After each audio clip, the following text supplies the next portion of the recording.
Tapi kalau kita itu kuat dalam kuat kuasa Tuhan, tidak bisa melekat. Mau namanya santet lah, guna-guna lah, dikerjain orang, gak bisa. Gak bisa. Ada orang pernah berkata, apa saya ini kena sesuatu ya? Apa anakku kena? Mungkin kena guna-guna ya, bisa begini segalanya. Kalau ada mesbah, dan jikalau orang tua dalam mesbah doa keluarga itu, bukan aktivitasnya, you are the prayer warrior. Gak kena, gak bisa kena. Satu tadi dosa yang ditekuni, dua jangan coba-coba buka celah dengan konsultasi pada kuasa gelap. Jangan mau diramalkan.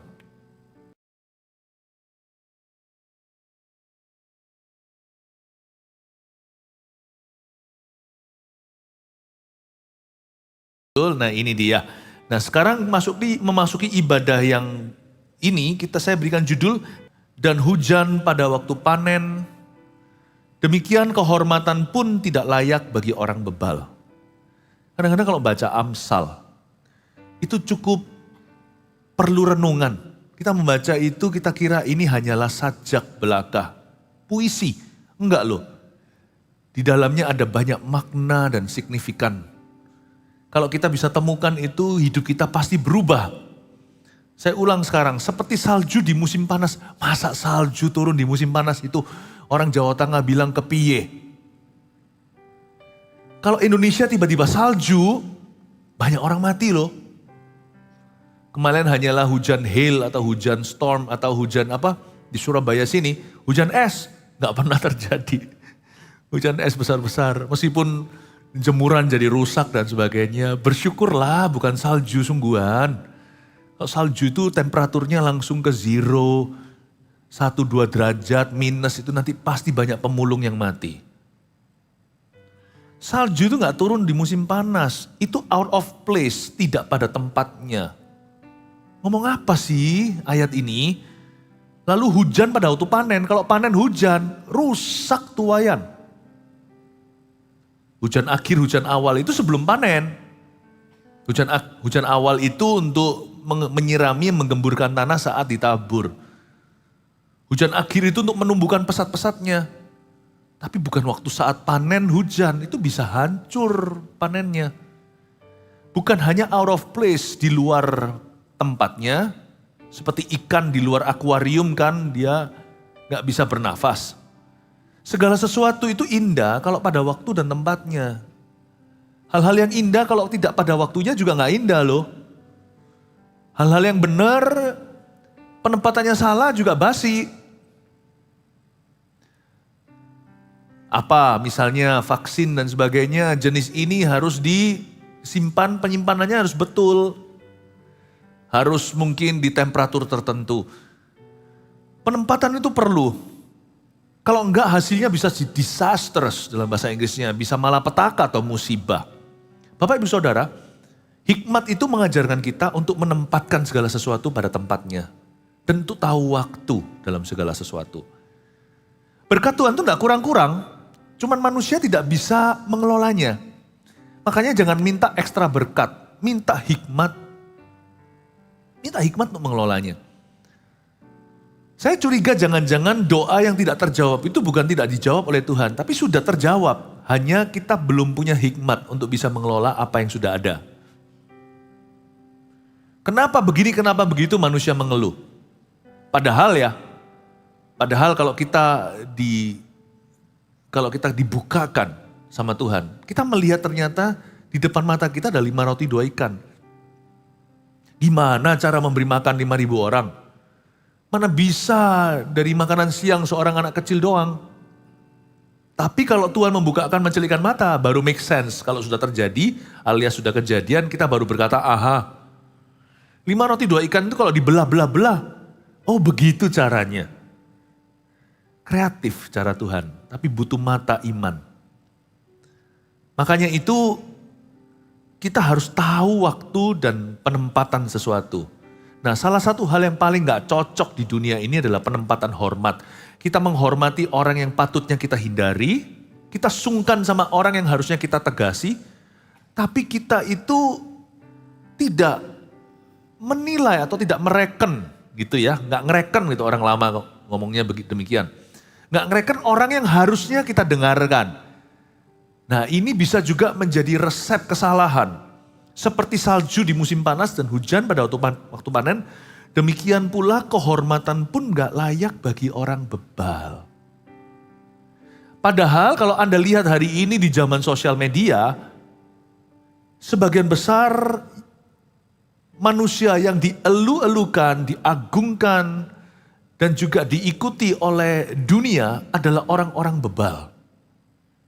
Anda lihat, pop culture, popular culture, kebudayaan populer zaman ini biasanya memuja orang-orang yang Alkitab katakan adalah orang bebal. Berarti popularitas itu tidak tentu benar. Gak tentu. Makanya kita sebagai anak-anak Tuhan itu harus peduli isi. Dan kita sendiri harus mengisi diri. Jangan kita kejar popularity. Kemarin saya sempat ngomong sama anak-anak. Anak-anak saya kan juga belajar tentang pelayanan. Dan saya beritahu sama mereka, menjadi populer itu gampang. Buat aja yang aneh. Ya, saya bilang sama mereka, kita ini papa mama gak tentu orang populer. It comes and goes, datang dan pergi. Tetapi we can always be influential. Kita selalu bisa berpengaruh. Yang penting itu kejar pengaruh, bukan popularitas, bukan popularity. Karena zaman sekarang ini dunia memuja apa yang Alkitab katakan hindari. Demikianlah kehormatan pun tidak layak bagi orang bebal. Makanya itu kehormatan harus diberikan kepada siapa dalam hidup ini? Pertama-tama tidak ada kehormatan sejati tanpa menghormati Allah lebih dulu. Honor God, itu esensi. Yang kita cari bukan sensasi atau menjadi sensasional. Yang kita cari adalah isi. Kita akan terkejut suatu hari tertegun bahwa apa yang dipuja oleh manusia dihina oleh Allah. Tapi apa yang dihina manusia mungkin akan dipilih oleh Allah. Mari anak-anak Tuhan miliki isi, punya prinsip hidupnya. Gak apa-apa kalau gak dihormati, it's okay. Asal bukan salah Anda. Pernah ada orang ngomong gini sama saya, doakan pastor supaya orang-orang di sekelilingku menghargai aku. Ngapain? Emas kiloan gak pernah berkata doakan supaya seluruh dunia suka sama aku. Kalau dia mahal, kalau dia langka, semua orang mengejarnya 1 gram berapa. Emas tidak pernah koar-koar dan berkata cintai aku, cintai aku, cintai aku. Malah takut dicuri ya. Gak usah itu, gak usah khawatir orang gimana. Yang penting tanya sama diri sendiri, do you live to honor God or not? Apakah kita itu hidup untuk menghormati Tuhan atau enggak? Apakah hidup kita itu seperti bejana, bagaikan bejana siap dibentuk. Demikian hidupku di tanganmu, dengan urapan kuasa rohmu, ku dibaharui selalu. Terus habis gimana? Jadikanku Allah dalam rumahmu, inilah hidupku di tanganmu. Bentuklah seturut kehendakmu, pakailah sesuai rencanamu. Ya, kita mau menjadi bejana, menjadi emas itu. Kita mau menjadi murni. Yang gitu dicari kok. Kalau hari ini Anda diabaikan, Anda ditutup sebelah mata. Itu sementara. Yusuf juga pernah dipenjara. Ya, yang penting hati kita tuh menyenangkan Tuhan. Ya kan? Tuhanku mau menyenangkanmu, Tuhan bentuklah hati ini jadi bejana untuk hormatmu. Cemerlang bagai emas murni. Menyenangkanmu, senangkanmu, hanya itu kerinduanku. Menyenangkanmu, senangkanmu, hanya itu kerinduanku. Bagai emas murni. Demikianlah kehormatan tidak layak bagi orang bebal. Tapi orang benar gak usah cari hormat manusia. Kalau Allah menghormatinya, cepat lambat itu Bapak Ibu. Promosi tidak datang dari kiri kanan, dari timur barat, tapi datang dari Tuhan. Oh, honor God with your life. Hargai. Lalu kedua, kalau kita mau melihat gini ya, hidup kita itu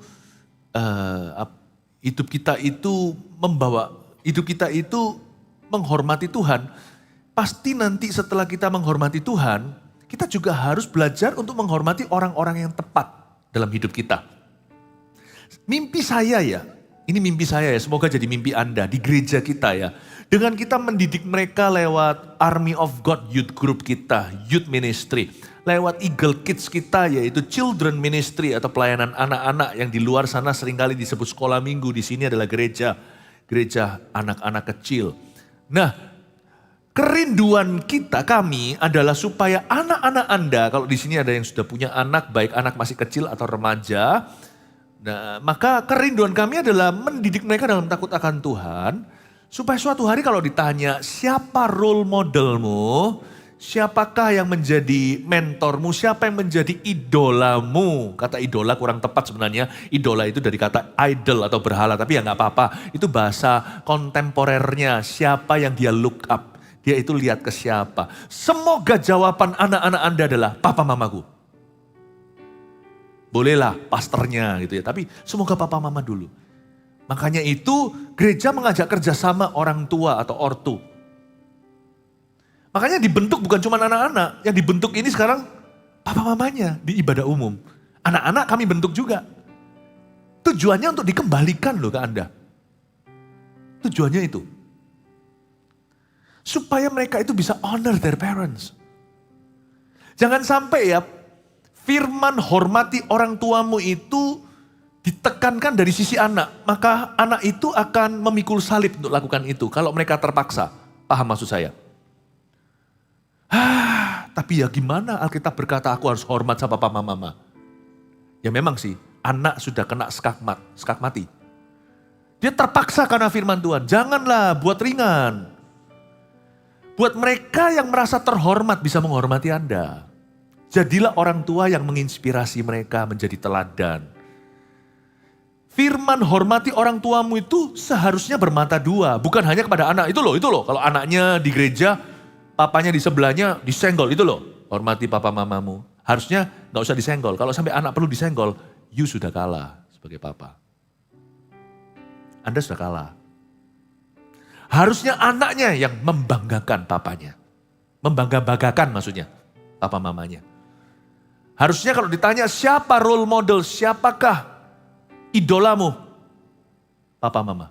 Bukan, ya sudah papaku memang begitu, tapi aku ampuni dia. Loh jangan gitu. Ini UMR-nya, ini gaji minimal, yang ini bonus-bonusnya. Harus sampai limpah bonus-bonusnya.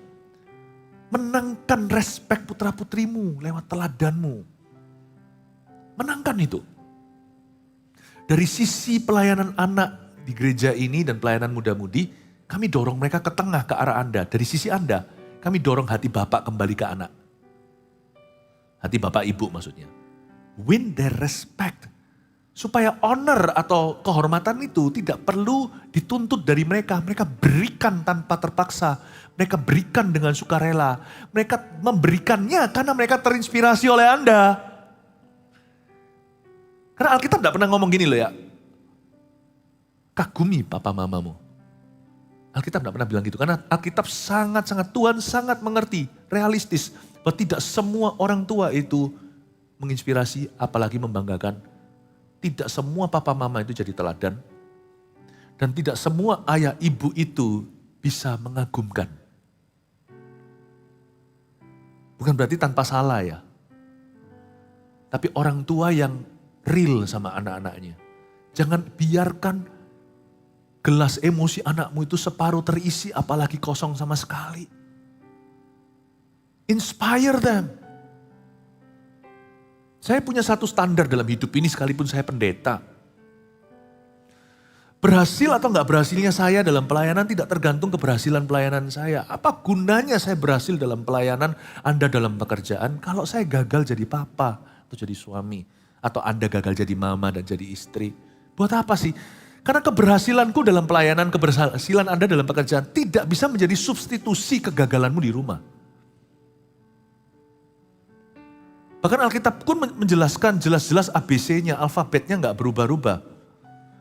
Ini dulu baru itu. Kalau Anda dan saya dalam pelayanan misalnya tidak bisa mendidik anak sendiri atau rumah tangganya, Anda nggak bisa didik jemaat Allah.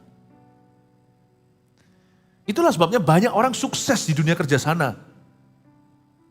Bisa jadi konglomerat dalam pekerjaannya tapi melarat di keluarganya. Melarat kasih, melarat damai, melarat sukacita.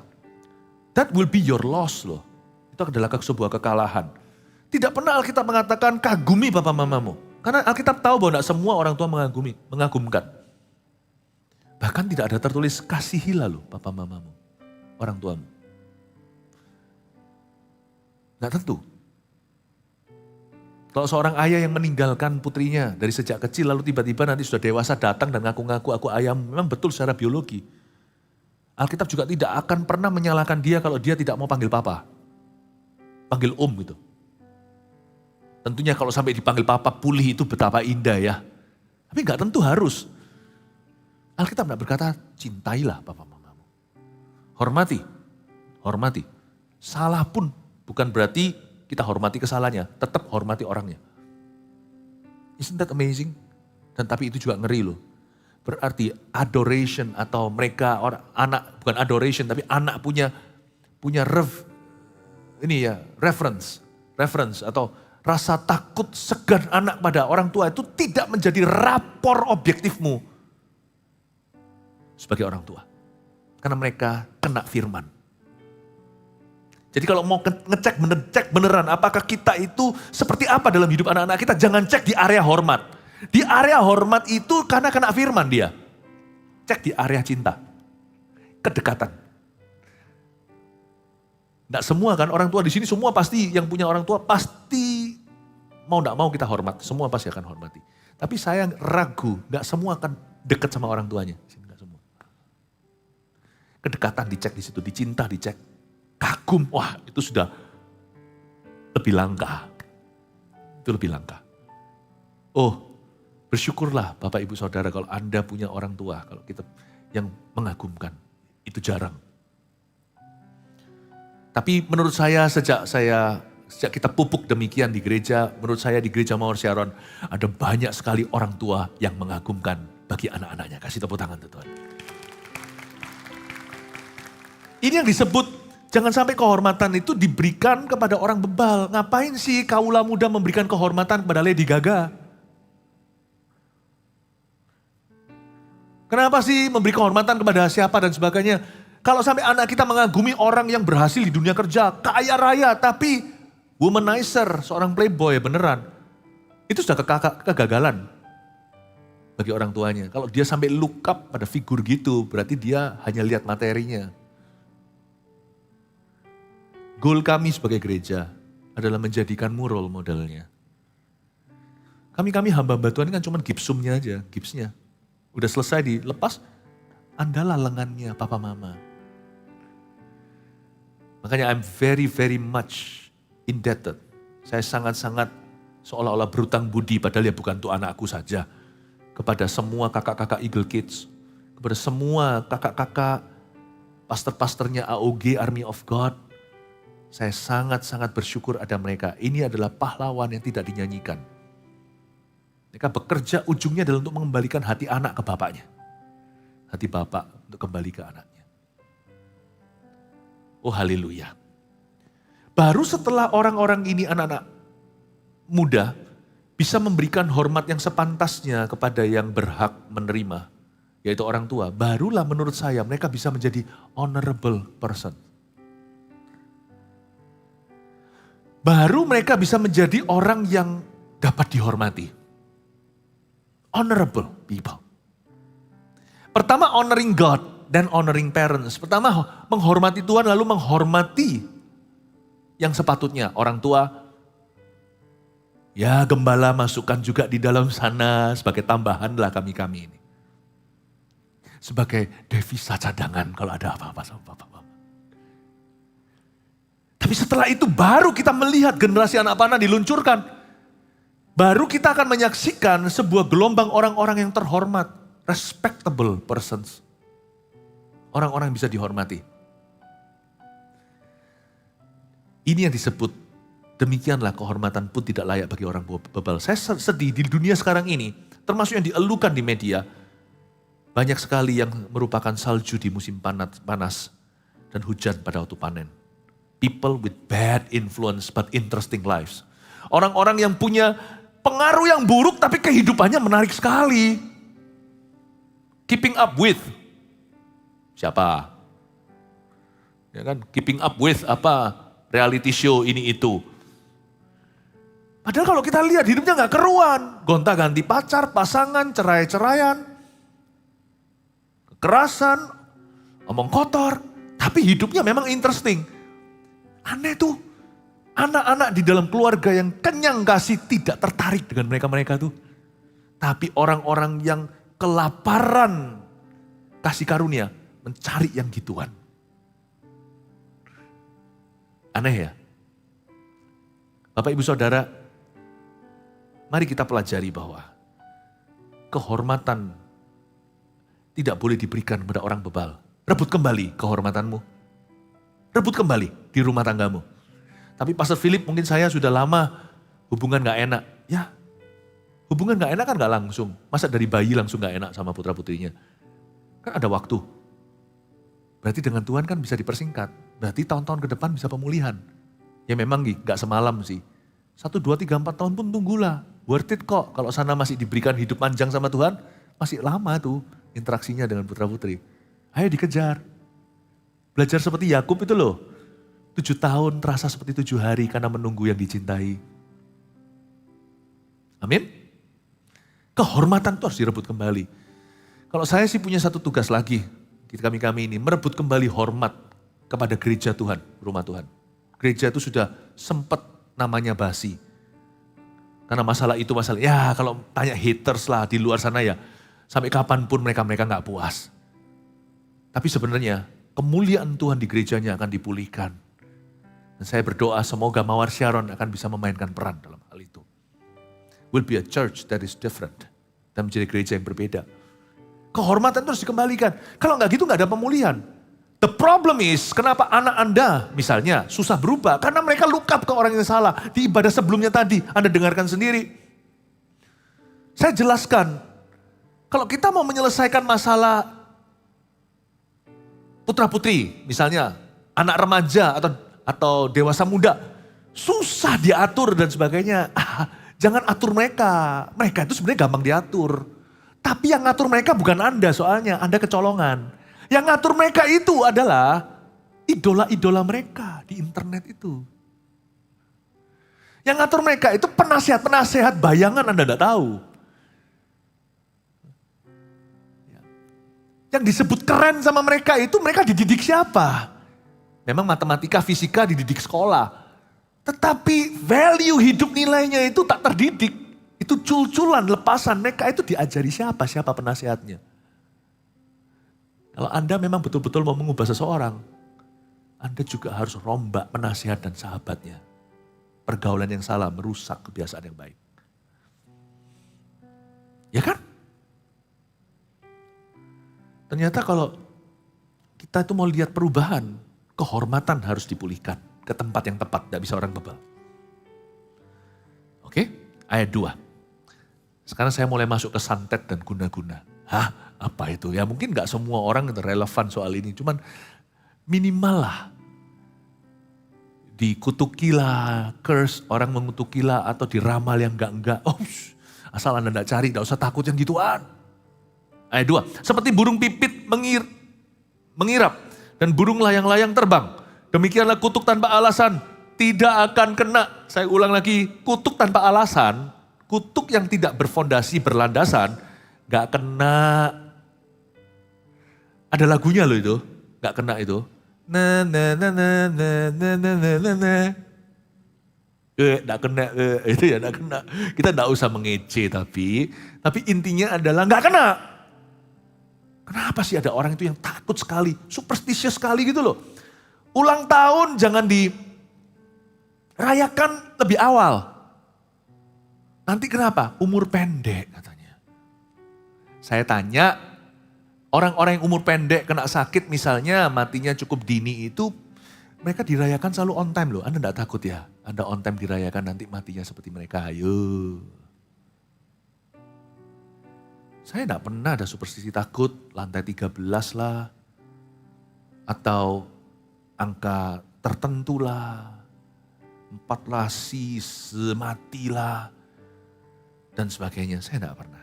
Karena kalau tidak ada alasan, imanmu di sana, imanmu pada firman, tidak kena. Nggak kena. Alkitab mengatakan nggak kenanya seperti apa? Seperti burung pipit mengirap. Burung pipit mengirap itu terbang terus. Pipit yang nggak pernah hinggap, nggak transitan. Dia lihat nggak ada tempat. Seperti waktu air bah itu loh. Burung-burung yang dilepaskan nggak menemukan tempat kecuali area basah. Dia kembali lagi ke Batra. Dan burung layang-layang terbang. Bapak ibu saudara, nggak usah percaya gitu-gituan. Percaya arah angin, pintunya di mana, taruh kaca.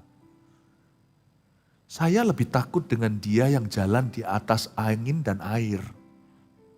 Dan diangkat di atas awan.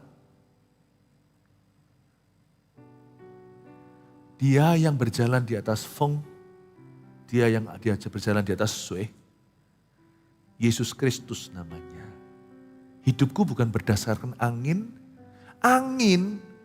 air gak lebih pangkat dari saya. Lebih hebat iya, dia bisa menenggelamkan. Saya tidak bisa kontrol dia. Kecuali lewat doa, Tuhan bisa dengarkan, mengubah cuaca. Tapi dia gak lebih pangkat karena ciptaan Allah yang paling mulia adalah manusia. Saya ini kakak sepupu, kita ini koko sepupunya, sesepuhnya angin dan air. Angin air itu kan ciptaan Allah. Siapa lebih mulia? Manusia dalam gambar dan rupa Allah. Angin dan air kok saya cari nasihat gimana? Saya gak pernah punya kepercayaan gitu. Baik termasuk jikalau ada orang yang sengaja mau guna-guna atau santet kita yang mau kerjain kita. Gak kena. Kalau tidak ada 3 celah ini saya buka. 1, tidak ada dosa yang ditekuni dalam hidupmu atau yang tidak ditobati untuk waktu yang cukup lama.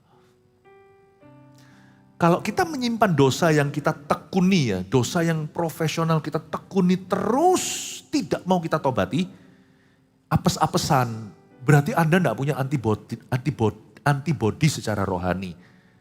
Nah zaman-zaman wabah kalau Anda lemah, kurang vitamin D, K-nya dan sebagainya, kurang zinc-nya misalnya, virus lebih gampang masuk. Tapi orang-orang yang antibodinya kuat bisa kena tapi cepat lalu.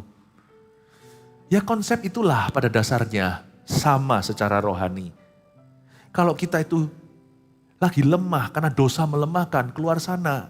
Tergantung kalau kita kena sambar sesuatu ya kena Bapak Ibu. Tapi kalau kita itu kuat dalam kuat kuasa Tuhan, tidak bisa melekat. Mau namanya santet lah, guna-guna lah, dikerjain orang gak bisa. Gak bisa. Ada orang pernah berkata, apa saya ini kena sesuatu ya? Apa anakku kena? Mungkin kena guna-guna ya, bisa begini segalanya. Kalau ada mesbah, dan jikalau orang tua dalam mesbah doa keluarga itu, bukan aktivitasnya, you are the prayer warrior. Gak kena, gak bisa kena. 1 tadi dosa yang ditekuni, 2 jangan coba-coba buka celah dengan konsultasi pada kuasa gelap. Jangan mau diramalkan. Tapi tepat loh pastor, coba dengerin lagi. Semua itu nanti berujung pasti ada celakanya.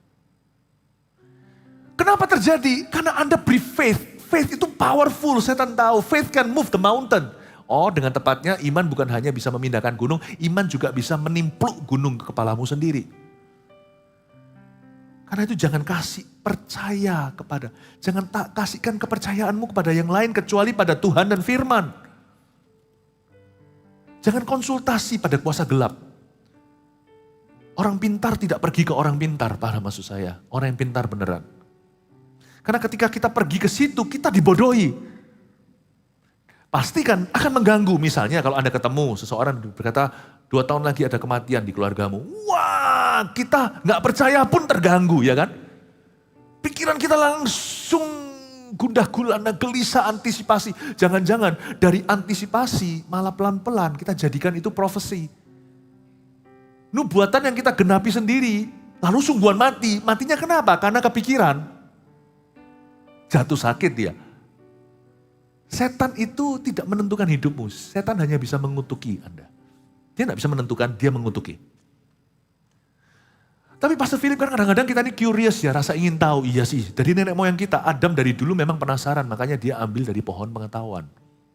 Baik, gak apa-apa, yang jahat pun mau deh. Pokoknya aku mau tahu. Bahaya loh itu. Tadi di ibadah-ibadah sebelumnya, nanti Anda dengarkan sendiri, saya jelaskan. Sebenarnya adalah sebuah berkat untuk kita gak tahu segala sesuatu atau tahu masa depan kita, itu berkat loh. Kalau sampai kita tahu, maka kalau kita tahu apa yang baik, maka kita akan dengarkan sendiri.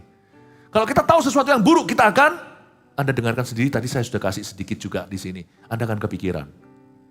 Jadi sebenarnya paling enak itu hidup, makanya hidup oleh iman itu kelihatannya gak enak ya. Kita rasanya disuruh percaya tanpa melihat, tapi sebenarnya enak loh. Kalau kita lihat semuanya, segala sesuatu gak enak loh. Saya suka makanan tertentu ya kan. Sekarang sih mulai mawas diri karena lu semakin berusia. Tapi saya sekarang kalau kepikiran dulu itu nikmatnya makan waktu saya makan ngemperan apa gitu. Waktu saya sungguhan lihat cara bikinnya. Untung saya gak tahu. Kalau sampai tahu bukan karena apa. Perut Indonesia ini kan menter. Tapi kalau saya sampai tahu, saya bisa muntah loh.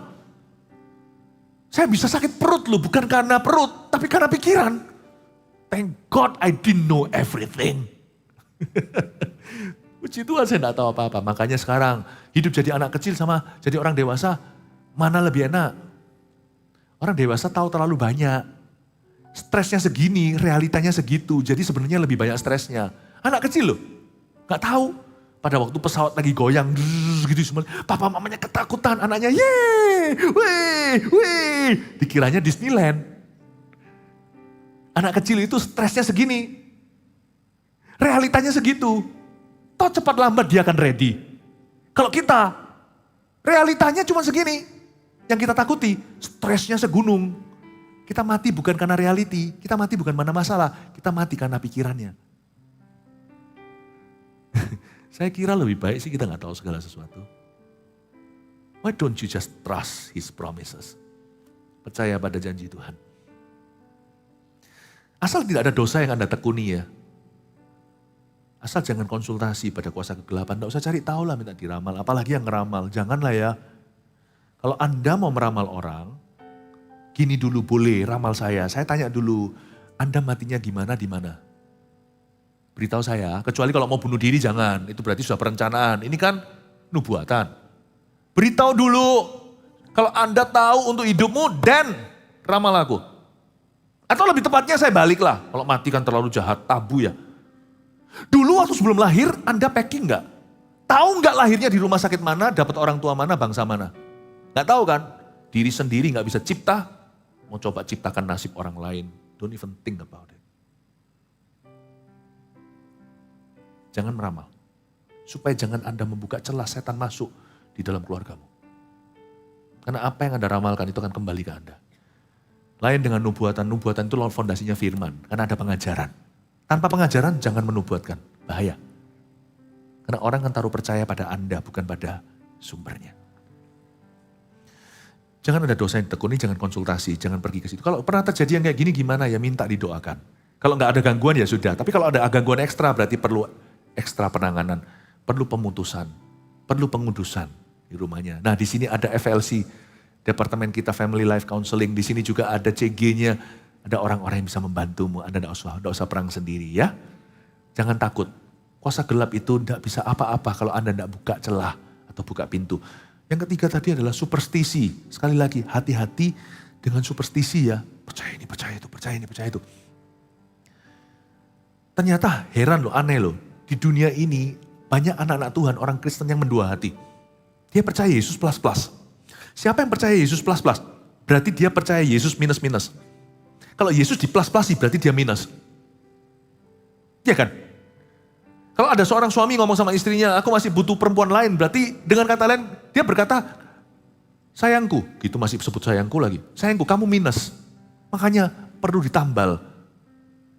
Kalau Anda tambahkan sesuatu di samping Yesus, berarti Yesus bukanlah juru selamatmu. Kalau dia tidak jadi juru selamatmu, dia bukan siapa-siapa bagimu. Jangan Yesus tapi ketika kita mau beli sesuatu, rumah segalanya, lihat dulu ini tuh padahal itu adalah anak Tuhan. Nggak usah begituan. Nggak usah begituan aja. Kita sudah harus menghadapi hal-hal demikian.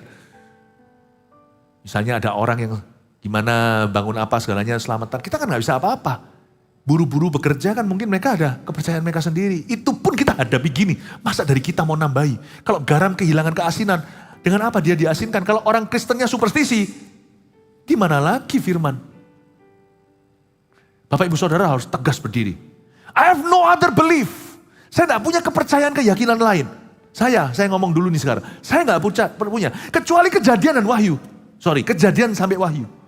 I don't have any other belief. Kalau Anda masih punya ruang untuk percaya sesuatu yang lain, berarti belum selidiki firman.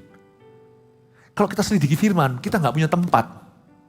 Kalau orang yang masih bisa jajan, berarti belum kenyang. Kalau kita sudah dikenyangkan firman, nggak punya ruang. Kalau saya ditanya, saya masih punya kepercayaan superstisi lain? Nggak ada. Sungguhan nggak ada. Kenapa? Nggak ada tempat. Kejadian sampai wahyu saya udah kenyang. Ini aja gak cukup tempat karena kadang-kadang kapasitasku kurang.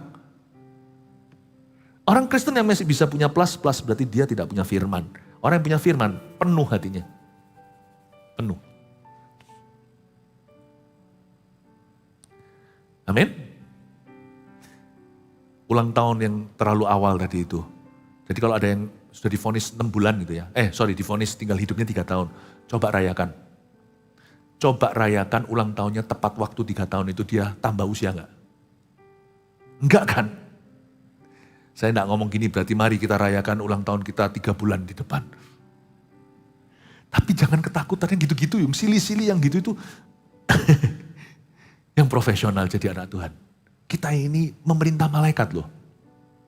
Kita ini yang memerintah malaikat. Kita nanti yang menghakimi malaikat, paham? Paham itu. Masa kita aja kayak gituan? Cuma mau Sharon jangan begitu. Dalam nama Yesus, saya enggak tahu di luar sana gimana, pokoknya in this church that I lead, we all believe in Jesus and Jesus only. Gereja ini yang kita gembalakan, kita hanya percaya pada Yesus dan firman dan hanya padanya saja. Berikan tepuk tangan untuk Tuhan, haleluya. Ayat 3 ya, cemeti adalah untuk kuda, kekang untuk keledai, tarik itu. Dan pentung untuk punggung orang bebal. Ini ada 3 alat yang disebut masing-masing sesuai hewannya. Cemeti adalah untuk kuda. Ya, naik dokar istimewa, ku duduk di muka, ku duduk sambil Pak Kusir yang sedang bekerja. Ceplas, cemeti.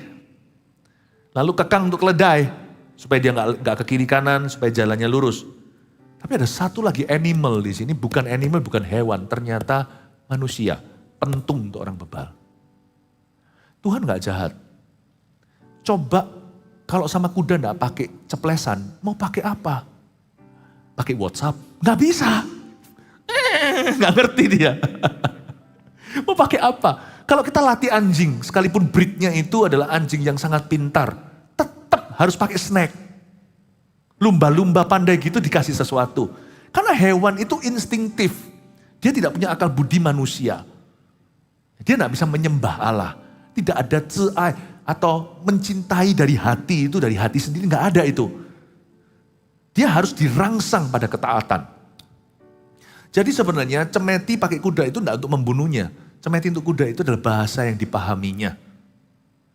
Kekang untuk keledai harus pakai kekang. Kalau nggak gitu dia bisa tendang-tendang gitu ya. Nggak lucu kalau turis di Yerusalem ditendangi keledai gitu, nggak mau datang lagi.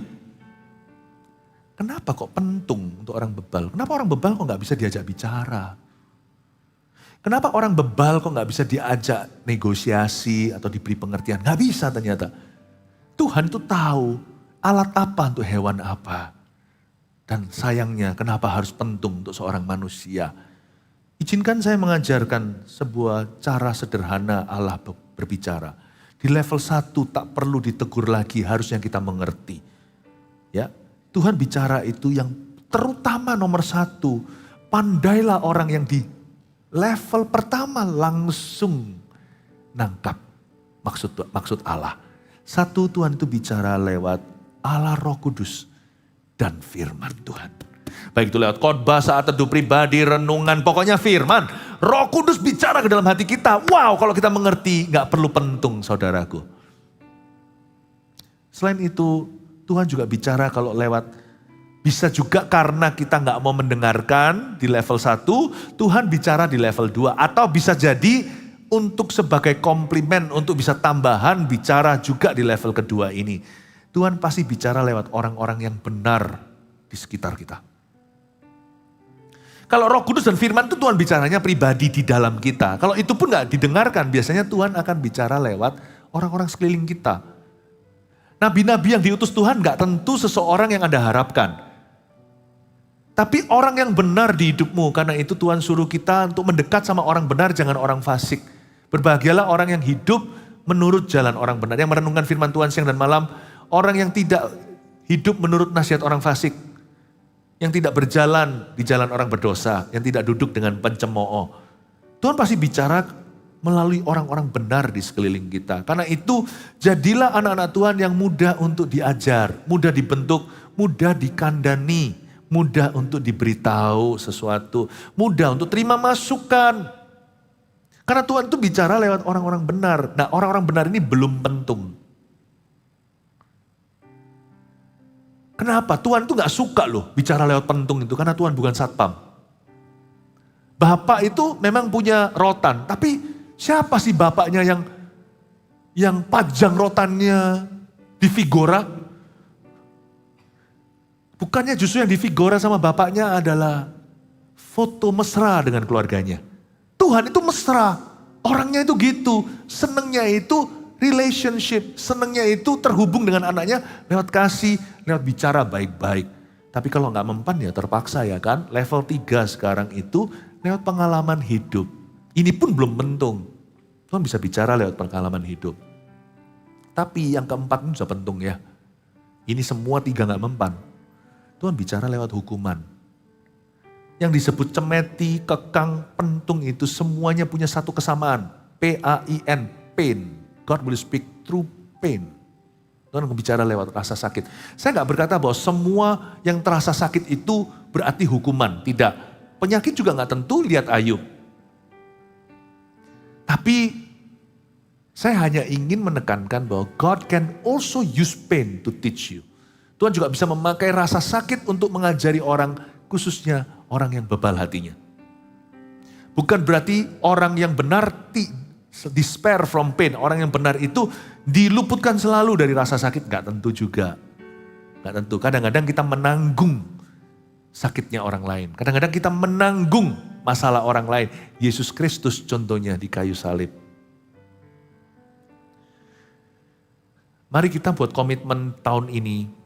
Kalau Tuhan bicara kepada kita, kita mendengarkannya. Ayat yang keempat, jangan menjawab orang bebal menurut kebodohannya, supaya jangan kau sendiri menjadi sama dengan dia. Jawablah orang bebal menurut kebodohannya, supaya jangan ia menganggap dirinya bijak. Tunggu.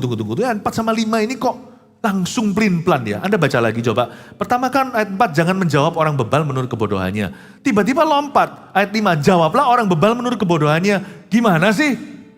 Ini yang namanya hikmat praktis, tidak ada sesuatu yang baku. Ini bukan prinsip, ini adalah hikmat, ini bukan prinsip dasar, tapi ini adalah tahu harus berbuat apa di setiap kondisi yang berbeda. Karena itu penting sekali hikmat praktis untuk hidup sehari-hari itu dilandasi firman yang baku. Kasih, bukan benci, kasihi musuh-musuhmu. Tetapi juga dalam kita mengaplikasikan firman Tuhan dibutuhkan hikmat lagi. Ya, Roh Kudus itu perlu tuntun hati kita, tahu kapan waktunya untuk diam, kapan waktunya angkat bicara. Karena yang disebut orang silence is golden, diam itu emas. Nggak tentu juga kalau orang itu butuh Injil kita diam saja. Berarti dia masuk neraka, kita tanggung darah. Tapi kadang-kadang kita itu bicara di posisi yang salah. Misalnya diajak orang debat tentang Tuhan. Wah, kita debat ikut emosi. Wah, jangan coba jewer anjing yang sedang berkelahi. Ini ayat juga loh di Amsal lagi. Ini di salah satu Amsal bunyinya begitu. Wow, kalau lihat pitbulls lawan Doberman atau Rottweiler lawan Herder. Wow, Anda jewer kupingnya, siap-siap putul jarinya. I think dalam waktu itu silence is golden. Saya tidak pernah jawab haters. Tidak pernah. Karena it's not my business. You are my responsibility. Bapak ibu saudara, disinilah terjadi percekcokan rumah tangga. Ada waktunya istri hanya mau didengarkan sekalipun mulutnya yang berbicara. Kamu kok gini. Dengarkan saja. Nggak semua istri begini ya, by the way istriku nggak begitu. Karena salah. Waktunya Anda itu nggak bicara. Karena laki-laki pikirannya beda sama perempuan. Laki-laki itu tanya ya harus dijawab. Nggak tentu. Di dunia perempuan tidak sama. Saya bukan sok tahu, tapi semoga benar ya ibu-ibu. Kadang-kadang yang diinginkan itu hanyalah kita mendengar. Papa, sayangku. Baju hijau atau biru? Coba sambil handphonean gini ya. Terserah. Hubungan langsung 1 senti menjauh. Taruh. Dalam hatimu bedanya apa? Jawaban, tetap dijawab. Jangan langsung biru, hitam, hijau. Yang lebih parah daripada terserah adalah dijawab, kamu gak lihat kok. Bulu mataku gimana? Bagus? Kamu gak lihat kok. Nah ya kan kita bisa gitu. Jawablah, taruh, lihat, berpikir seperti patung yang tinker itu loh.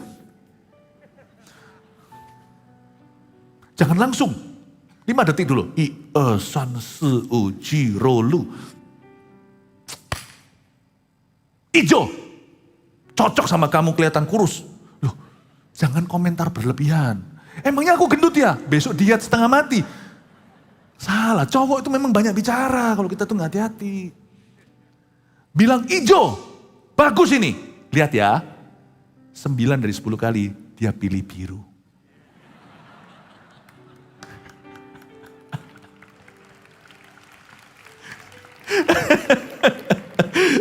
Puji Tuhan. Tapi dia akan semakin cinta padamu. Terus jangan pertanyakan, ini bukan waktunya untuk diaudit. Aku pilih hijau, kamu pilih biru. Udahlah, dia minta perhatianmu, dia sudah tahu warnanya. Dia minta penerimaan dan konfirmasi. Nah, benar. Makanya itu kadang-kadang kalau kita shopping diajak sama istri misalkan istri saya enggak begini ya. Saya tahu dari mana, dari Roh Kudus. Iya. Anda diajak shopping, udah lalu pergi sendiri gitu. Loh jangan. Kencan satu sisi memberi. Ya pernah lihat gak bapak-bapak yang dengan wajahnya kosongan, hampa? Ya. Bawa tasnya istrinya. Itu pernikahan bahagia. Coba lihat yang gak ada cowoknya di sana terus gitu. Kita boleh bertanya di mana mereka berada dalam pernikahan mereka. Padahal Anda tidak dibutuhkan. Opini pun percuma, hijau selalu biru. Tetap ikuti. Padahal tanpa Anda, lebih cepat shoppingnya. Lebih lama juga bisa. Tetapi dengan Anda jangan coba interupsi. Tetap di situ. Istri tidak butuh opini kadang-kadang. Kita harus mengerti kapan kita angkat bicara. Disinilah banyak pernikahan bermasalah. Karena miskomunikasi. Bukan kata dengan kata. Membuat mereka bersilat kata adalah karena mereka sudah bersilat hati dulu, tidak ketemu. Makanya itu maksud baik dua-dua, tapi jadi berbenturan. Karena kita nggak mengerti. Kadang-kadang pikiran laki-laki, lah aku di sini ada pembuat perbedaan apa? Ya karena kecuali kalau harta, kan hartanya bukan harta berpisah, harta bersama. Keluar kredit card sini situ ya sama aja kok akhir bulannya. Lah aku di sini ini gunanya apa? Laki-laki berpikir gini kan, time is money. No, time is honey. Nggak apa-apa, ikuti itu. Saya nggak tahu apakah saya ini ngomong seperti ini nggak masuk akal atau gimana. Saya perlu konfirmasi dari ladies. Yang ibu-ibu di sini yang sudah punya suami yang kepingin kalau lagi pergi gimana dibarengi suaminya kelihatan cantik pakai tasnya begini. Dan Anda merasa Anda dikasih kalau begitu. Coba kalau Anda bilang, Oh enggak ya? Ya, tapi memang ada juga istri-istri yang tambah merasa annoyed ya, ada suaminya di sana. Aneh-aneh sih, memang dunia ini kan berbeda-beda. Tapi intinya adalah Bapak Ibu Saudara, ketahuilah kapan kita berbicara, kapan tidak. Jangan menjawab orang bebal menurut kebodohannya. Supaya jangan kau sendiri menjadi sama dengan dia. Kalau kita itu tidak menjawab seseorang, contohnya misalnya ketika dia marah, itu karena orang itu tidak bersedia mendengar. Anda dan saya harus bisa mengerti, di waktu tertentu ada orang-orang yang bersikap tertentu itu bukan karena ingin Anda ngomongi sesuatu. Ini sudah lepas, bukan suami istri tadi ya, ini sudah ke kasus nih. Kalau sampai kita itu ketemu dengan orang bebal yang sedang mengajak debat dan sebagainya, jangan kita itu turun ke level orang itu. Karena kita lebih baik diam, golden is silence. Silence is golden. Diam itu emas. Jikalau apapun yang kita katakan, dia tidak bersedia mendengarkan. Udah diam aja. Diam aja. And don't talk too much too. Kebanyakan kita bisa berbicara terlalu banyak. Misalnya orang tanya sama kita, sudah makan belum? Jawabannya bukan sudah makan atau belum. Kan sederhana. Sudah makan atau belum? Ya sudah, tapi tadi aku makan di restoran itu nggak enak, servisnya jelek segalanya. Lu nggak tanya. Never answer people more than you ask. Jangan jawab orang berlebihan daripada yang ditanyakan. Karena itu membuat kita jadi turun level. Kita jadi nggak bijaksana tapi jadi bodoh. Satu level lagi kalau kepancing dalam sebuah perdebatan jadi bebal. Kita seringkali begitu loh. Kalau kita nggak sadari, saya juga bisa demikian. Gimana? Itu ya. Gimana? Dan ada orang yang kurang peka lagi. Gimana, sehat nggak? Lihat dulu orang itu siapa, maksudnya apa. Kalau cuma basa-basi ya juga, ya terima kasih. Ya ini itu. Tapi kalau tanya sungguhan ya harus Anda beritahu. Tapi kadang-kadang kita berlebihan, kita bilang ini gini. Dan kelihatan kan matanya mulai. Nah kita harus peka, stop. Nggak masuk. Whatever nggak masuk, stop, nggak masuk. Jangan berikan informasi lebih daripada yang patut. Informasi itu mahal loh hari-hari ini. Bisnis informasi itu yang menjadikan banyak orang konglomerat hari ini. Hold your information, don't talk too much. Ya, itu pun we don't talk too much saja, we will talk much. Karena ada banyak hal di hidup ini perlu dibicarakan. Tapi jawablah orang bebal menurut kebodohannya, lawan katanya. Tadi jangan jawab, sekarang suruh jawab. Kalau dengan syarat-syarat ini, kalau orang itu bisa bisa mendapatkan keuntungan dengan dari masukan Anda. Jikalau orang itu kira-kira ada pintu sedikit terbuka untuk terima masukanmu, kalau Anda diam, egois namanya. Speak up, bicara. Kalau menurut saya ya begini. Ya. Apalagi jikalau nama Tuhan dipertaruhkan untuk kemuliaan Allah. Oh, angkat bicara. Misalkan dia ngomong sesuatu, begitu ya. Contohnya orang Kristen semua sama, di situ ada Kristen, Anda bukan. Anda yang orang Kristen, jemaat Mawar Sharon, nggak usah debat. Cepet hit and run, bilang sebentar, nggak usah. Pilih kata-katamu. Misalkan dalam pertemuan, lagi fitness sama-sama atau apa, lalu tiba-tiba obrolan mulai nggak suci. Padahal ada anak-anak Tuhan di situ yang lemah iman tapi kalah didominasi dengan orang yang bebal yang ngomongnya itu suka omongnya itu suka sarkastis. Suka sadis kalimat-kalimatnya, suka sinis. Kalau saya jadi Anda, saya akan angkat bicara. Karena saya otomatis kalau yang lainnya lemah, saya harus jadi kokonya. Saya akan bilang, sorry, tapi tidak semua orang Kristen kayak gitu kok. Semua kan lihat gitu. Tapi orang-orang yang di samping kanan kiri yang Kristen itu juga semuanya akan, thank you. Tidak semua orang Kristen gitu. Tidak usah bela diri, gini gitu, tidak usah. Jangan masuk ke perdebatannya. Make your statement. Tidak semua orang Kristen kayak gitu, aku juga diberkati sama orang Kristen kok. Udah. Cepet-cepet, gimana? Ayo loh, masa kita nggak olahraga lagi nanti ini keringatan percuma ini apa segalanya. Alihkan, tutup buku, Anda ketok palu. Dia bisa ngomongnya banyak, Anda satu kalimat aja. Tidak semua orang Kristen gitu. Tidak semuanya demikian. Simple kan? Kenapa? Karena ada orang lain dipertaruhkan. Karena nama Tuhan dipertaruhkan. Tapi kalau dia mau membuka lebih besar lagi hatinya, maka saya akan bicara. Paham Bapak Ibu Saudara? Jangan jadi orang Kristen yang main aman di masyarakat. When you need to stand up, you stand up.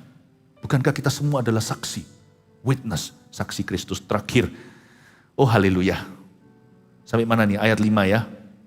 Oh ayat 5 aja, saya rasa tidak bisa sampai ayat 8. Terakhir aja. Jawablah orang, sudah ya. Jawablah orang bebal menurut kebodohannya. Ayat 6. Ayat 6. Siapa mengirim pesan dengan perantaraan orang bebal mematahkan kakinya sendiri dan meminum kecelakaan. Amsal di mulut orang bebal. Kita di ayat berapa sih? Ayat 6 ya. Ayat 6, 7, 8. Ini kalau saya bahas 15 menit sendiri. Udah, mari sampai sini aja, ayat 5 aja. Nanti lanjut di ibadah berikutnya, Anda bisa ikuti, baik itu secara fisik atau online, Anda bisa ikuti ya. Saya rasa enough for now, jadilah witness atau saksi hidup di mana Tuhan menempatkan, jangan main aman, jadilah bijaksana. Anda harus tahu kapan sebaiknya diam, kapan sewaktu atau seharusnya bicara. May God bless you. Berikan tepuk tangan bagi Tuhan. Terima kasih untuk segala sesuatu. Thank you hari ini Kau telah menambahkan sesuatu di iman kami. Kebajikan, kemurahan. Pulanglah jemaat yang terkasih membawa berkat dari Allah Bapa, Putra dan Roh Kudus. Menyertaimu dalam perjalanan hidupmu semua indah pada waktunya. Dalam nama Yesus, haleluya. Amin. God bless you.